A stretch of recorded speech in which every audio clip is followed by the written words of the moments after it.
صورت ہے. بچپن سے آپ سنتے آئے ہوں گے کہ یہ عذاب قبر سے بچانے والی. ہر انسان کے اندر عذاب قبر کا ایک خوف ہوتا ہے، اور حقیقت یہ ہے کہ یہ سورۃ الملک عذاب قبر سے نجات دینے والی.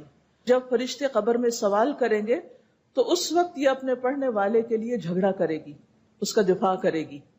اور یہ ان صورتوں میں سے ہے جنہیں ہم روزانہ پڑھتے ہیں، اور اگر روزانہ نہیں پڑھتے تو ہمیں پڑھنا چاہیے. احادیث سے بھی اس صورت کے کچھ فضائل ہمیں معلوم ہوتے ہیں. ان کو اگر انسان ذہن میں رکھے تو اس کا حفظ کرنا، اس کا پڑھنا، اس کو سمجھنا، اس پر غور و فکر کرنا اور پھر اس کو روزانہ پڑھنا آسان ہو جاتا ہے.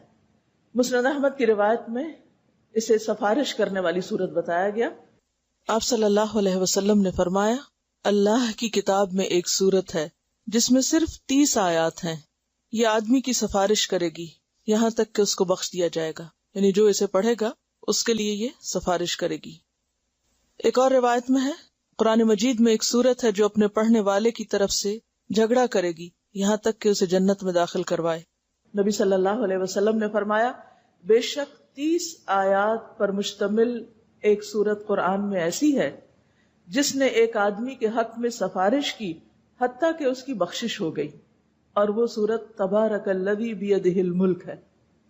یعنی جو شخص اس کو پڑھتا تھا اور کثرت سے ہی پڑھتا ہوگا تو اس بنا پر اس شخص کے حق میں اس صورت نے سفارش کی، اور یہ سفارش قبر میں کی گئی ہوگی.